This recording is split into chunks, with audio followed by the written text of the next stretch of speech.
So, mates, have you been thinking or wondering how you can learn how to draft fabrics that has pattern just like mine, where everything is properly placed and positioned? Now, this video is for you. So, in this video, I will take you around the processes, how I drafted out this vintage print that I placed, positioned all of these images in this rightful order. I will also teach you how to draft the back panel that comes with another fabric combination. I'll also show you how to draft the sleeve that suits this. I'll also show you how to draft the inner back facing and also how to draft the bias or the taping. I'll also show you the back fabric, the back facing and the back body. So if this all sounds like what you want to learn, kindly stick around, watch the very end. Don't forget to like, share, comment and subscribe to my channel. So my name remains Mr. Redefined. Alright guys, so we want to start the drafting process of the outfits on display. Now I will take my time to explain from the scratch in case you are a first timer watching my illustrations here on YouTube. Now make sure you follow the procedures I have or I will indicate in this video. So before we proceed, there are some basic tools I know that if you want to work on two-piece or fabrics that are vintage or Korea Junkoso, I will recommend you have these tools. Now, one of these tools is called the hip curve or the armhole or the arm curve, right? Hip curve or arm curve. And then this is called the armhole curve. And then we have your ruler, your normal ruler. And then this particular tool, most people, most tailors, they don't use it, right? They have, this is called your T-square. Now, they have the version of wood, like it has this type of plastic version of this. But then the reason I bought this is because this tends to last longer and it doesn't change shape of nature or form because of its iron. It hardly bends or folds. So I will show you how to use all of these tools and tell you the reason as well. So aside learning the cutting processes of this vintage, you're also going to learn or see how these tools are being used in the drafting to give you a perfect cutting. Because if you don't have these tools, your cutting will not be perfectly done, right? So I encourage everybody to get these tools. Now, lastly, one of the tools as well I have here, steam iron, right? Steam iron is very essential in our sewing processes. It's called tool iron, steam iron. This helps to iron out the fabric to that soft effect, unlike the dry cell that will not be that soft in your drafting except you are using water to sprinkle on the fabric to work. So let's get down to the main drafting proper. All right, so like we all know, I said in my previous video I made that you need to position this properly. Now I want to have this to be on the chest region, while this will be on the navel region, and then I will have some fabric left over for the joining. So you program this. So I am folding in line with the customer's chest measurement divided by 4. So now the chest we have is a chest of 48. A chest line of 48. So if you divide by 4, you have 12, right? And then you will now check if this fabric you just folded is up to 12 and then plus extra inch of folding. So this is 12 plus extra 2 inches. This is very much okay for me. Now, the reason I recommend steam iron is because of the steam effect. And I also make sure it is either you use Teflon cover to cover the surface of the iron, or you use fabric as well to place. Then you iron all through this way so that everything will be aligning. The success of your sewing starts from your drafting, right? You don't just draft anyhow and expect to receive magic or to receive miraculous sewing when you did not draft properly. Everything boils down from your drafting, from your measurement as well. So now you have gotten to this point. Now you have to also program at what point or area will you like your this praying this water-like river effect to be? So my top length I have is a top length of 36. Okay, let's do it because of it has band. So but long tops that has band at the hem don't really need to be too long. So 35 is ideal for such top lengths. Then you now decide how many inches band are you going to have. So I want to have my band to be moderate, 2 inches or 2.5 at maximum, right? So 2.5 is cool, but don't make it to be more than 3. If the band is so big, it looks so dumb, right? It doesn't really make sense. It doesn't really tally or look nice. I have tried using both measurements, and I chose the one that is smaller.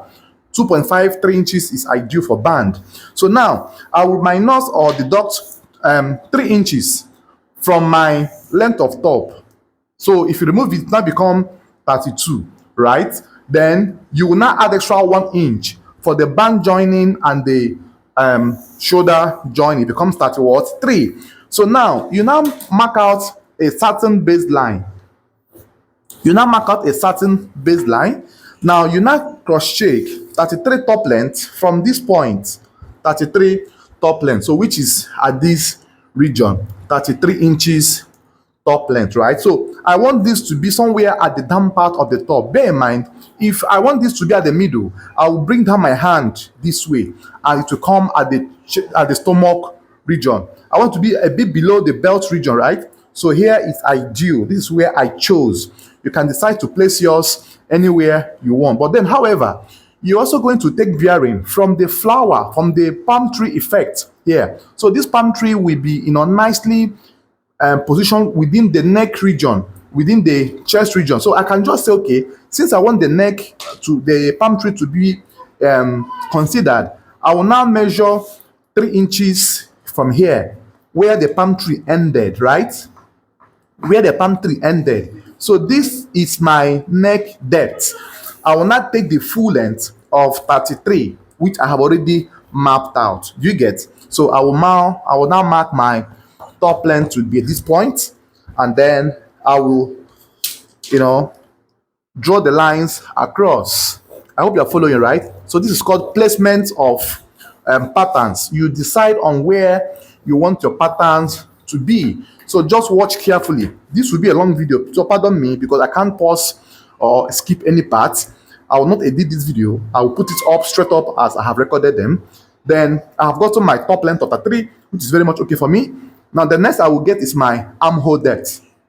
Now at this armhole depth, you now decide, are you making a 3/4 or long sleeve? So the formula we have or we used to have is chest over 4 minus 1 for your armhole. So armhole is chest is 48 minus 1 is 11, right? So on my own discretion, I can decide to make it a bit more fitted by making it to be 10 or 10.5, just to give it that fitting effect that I might crave for. So I'm using armhole of 10 on my own discretion, right? So this is for my armhole, and then I will mark 10. Then I will connect the line all through this way. I hope you can see the chalk. Manage, because there's no other color that can be more visible than this.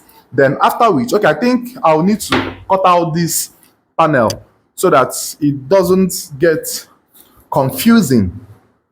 Let me remove the parts I don't need anymore so that you focus on the main fabric, right? So this now is the parts that I'll be working with. So let me just cut them off so you get to see or have a clearer view of the fabric I'm working with. So this is what I'm working with, right? So now you have gotten to this very point. Now the next you will do is to get your chest measurement, which is 12, right? That's 12 here. And then you mark extra 1.5 or 2 inches as the case may be. So I'm using 1.5 at that point. Then shoulder we have is a shoulder of 20. Divided by 2 is 10, plus half an inch you will use to join the sleeve to the shoulder. It becomes 10.5. Then at this point, you have to tilt your ruler to go down to a certain level. Now, this certain level or the tilting or the bending is range of 2.5 down. You mark your shoulder in this form, and on that point, you now locate your shoulder slope, which is 2.5. So this is where your shoulder slope and shoulder measurement will intercept. It will form a cross-like mark. Then after which, then the next you are going to do is your neck calculation. So neck we have is the neckline of 17. So if you divide it by 6, you mark you minus or deduct 0.5, 0.3 from it, and then add half to that to get your depth. So that is how I have been teaching us on how to draft our neck. So you can make do to look for the video on my channel to watch more on how to draft armhole, neckline, and crotch on my channel. I made a video to clarify that sometime within the year. So here you know make your armhole curve to connect. So as you can see how I am placing these my tools. So this helps me to do for my armhole and also my neck curve to get a perfect neckline curve that will not be oval or U in shape. Then connect the neck shoulder slope and shoulder measurement to the neck edge. It comes from here to this very point. This is where we have our slanting coming in right away.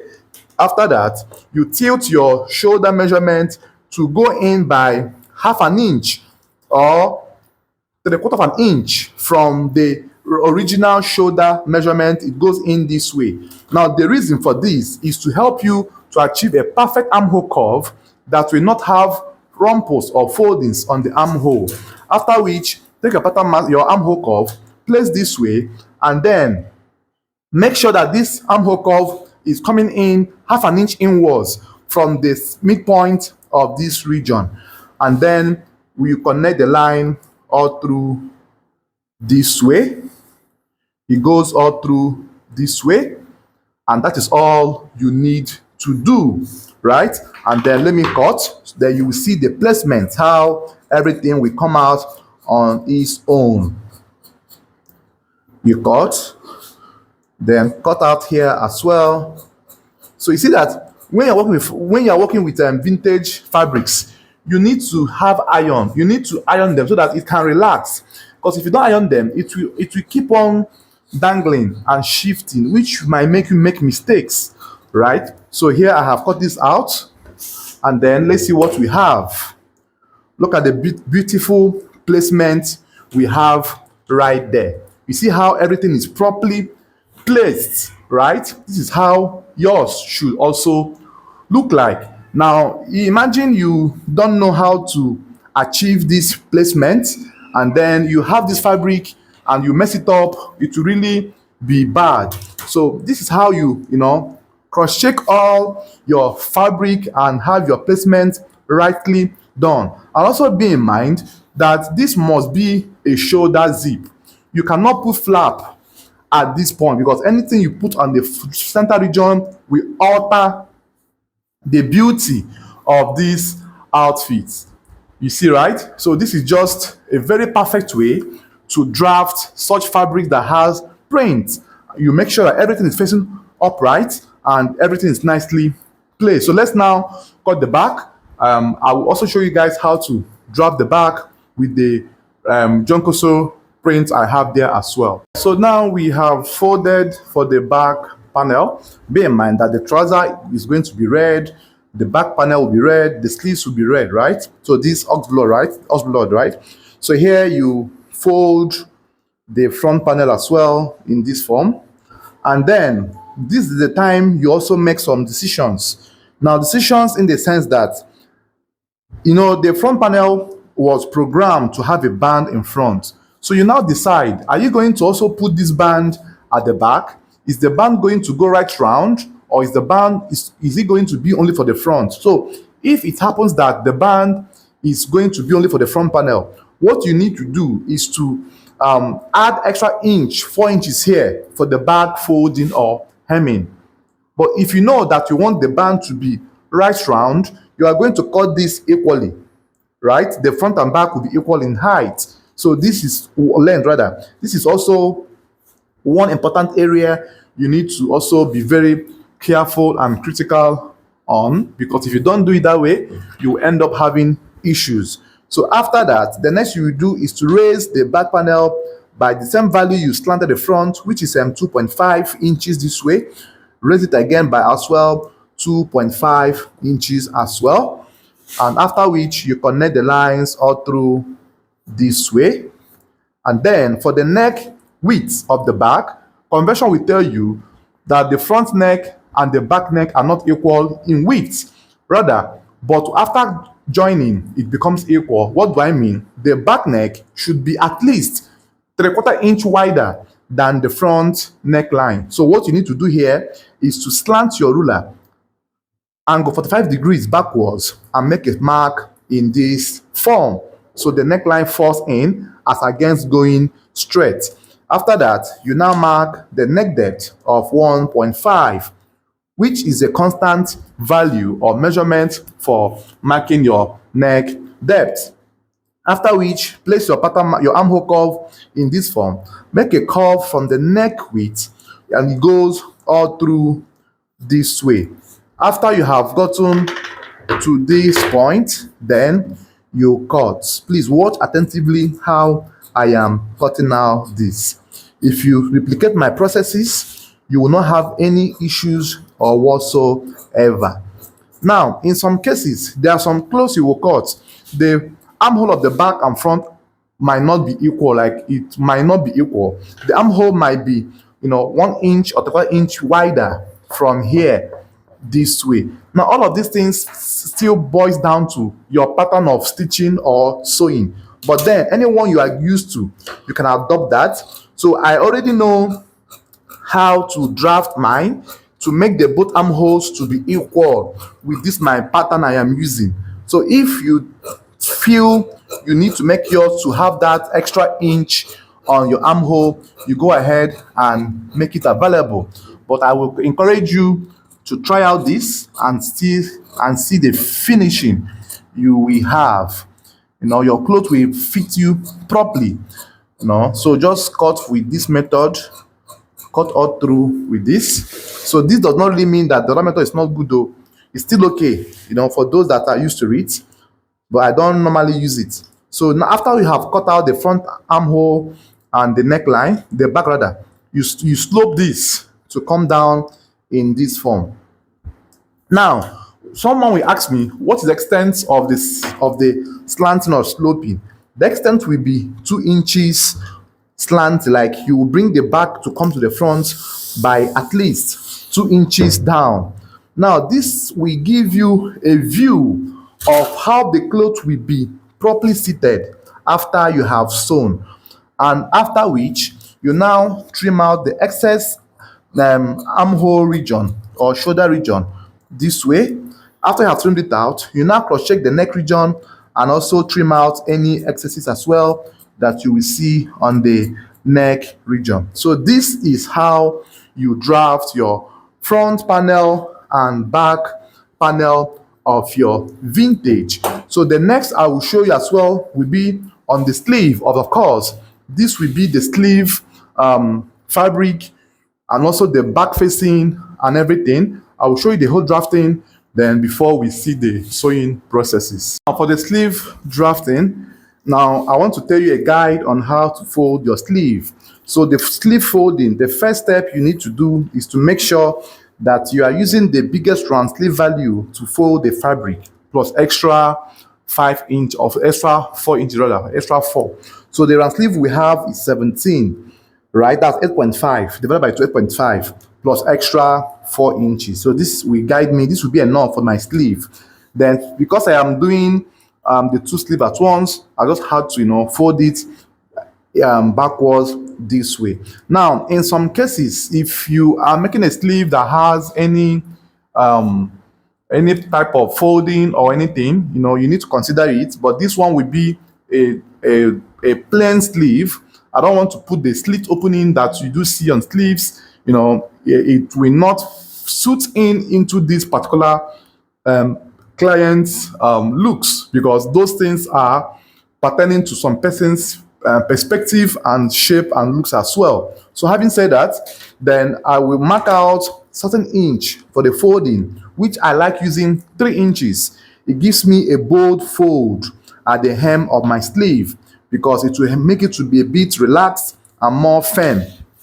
Then 3 inches is what I like using, and then I will mark all through this way, and then I will check my sleeve length. So you can, the sleeve length I want to use for this outfit will be 16 inches. So this folding is not enough.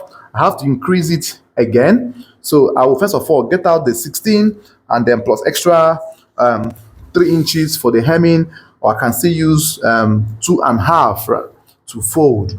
So once you have gotten to this stage, you know, the sleeve is one part of the outfit that you need to be very careful on, because sleeve can ruin the beauty, or sleeve can also add to the beauty of your outfit. When sleeve is perfectly drafted and fixed, it will give you a nice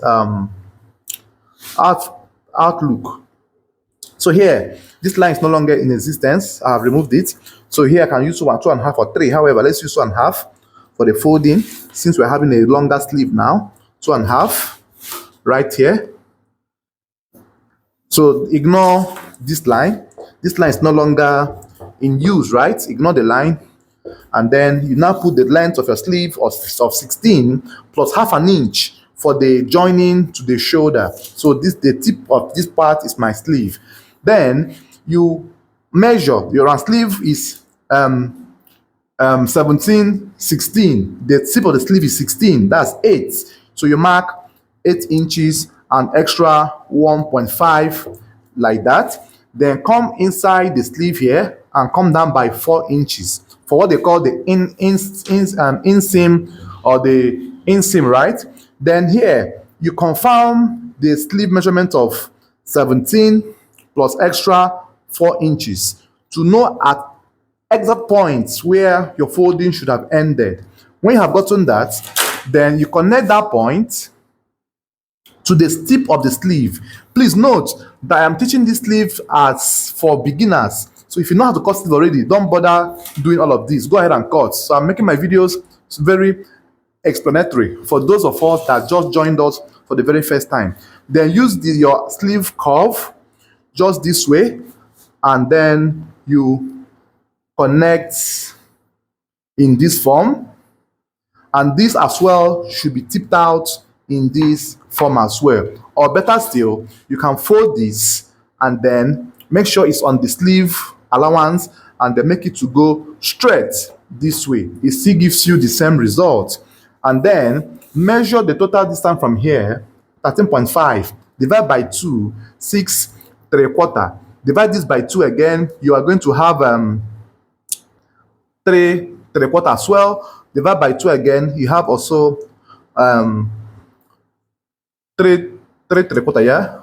Just divide by 4, right? So divide this distance into 4 equal parts. Then on the first quarter, come up by half.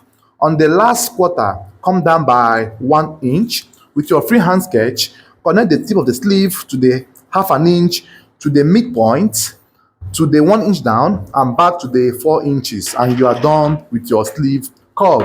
So this might be a bit tasking for first timers, but if you can watch this over and over again, you understand perfectly well how this was done.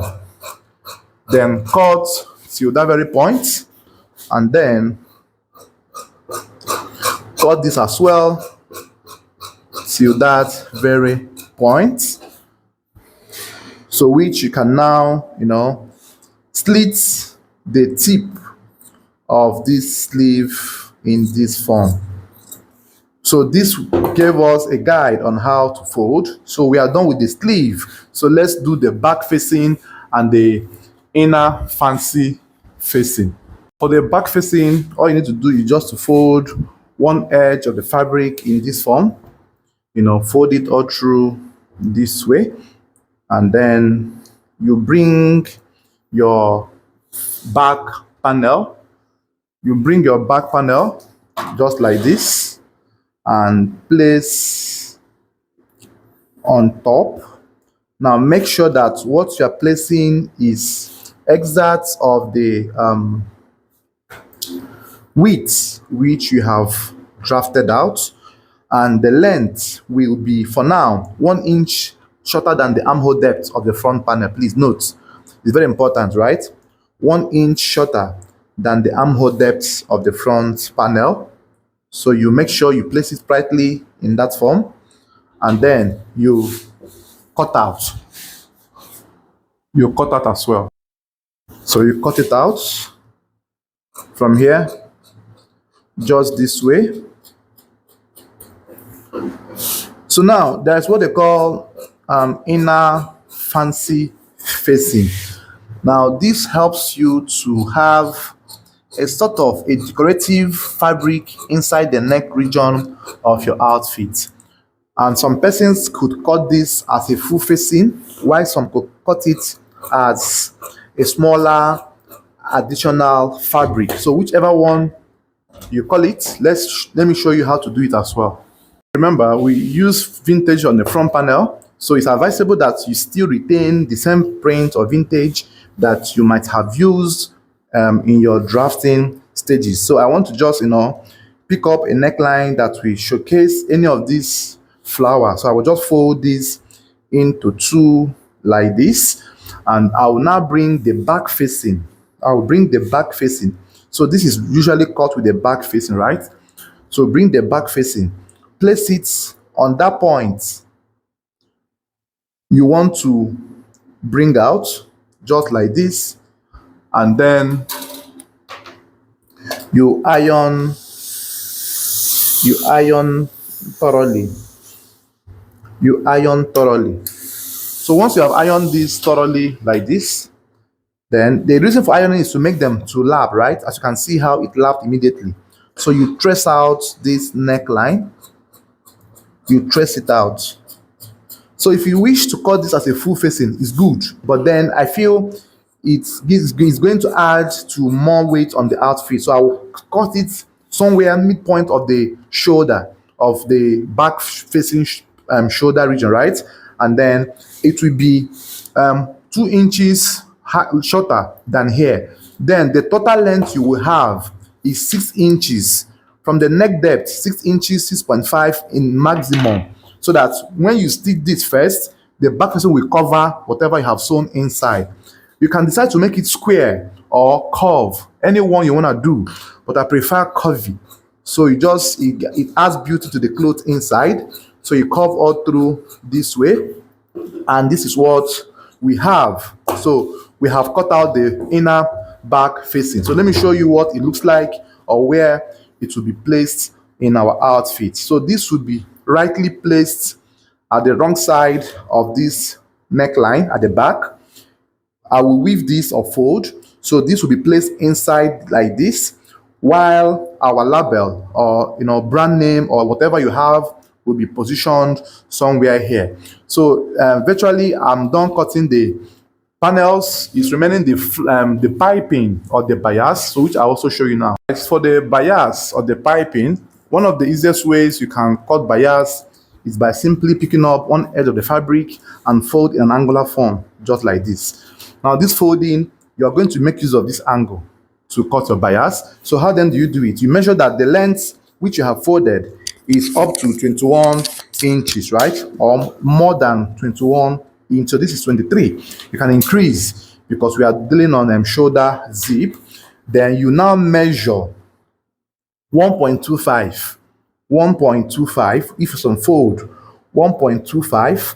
Now remember that your bias width is solely your decision, but then I like using 2 inches in cutting my bias, or a minimum of 2.5 rather in cutting my bias, or a minimum of 2 inches. So either I use 2 inches or 2.5. I use 2 inches when I'm cutting for a smaller size client, but 2.5 for regular size clients. So here is 1.25. So you mark all through 1.25 from the beginning till the very end, 1.25. 0.25. After you have done this, now the next you will do is to connect from the um, lines all through this way. Just connect them all through this way, and then you carefully cut them out. Make sure that your hand must be as straight as possible. Please, very important, your hands must be as straight as possible. You cut to the very end. So this is your bias. So it's now stretchy. So that's the reason you must cut in diagonal form. Thanks for watching, guys. See you on the next episode of the top sewing as well.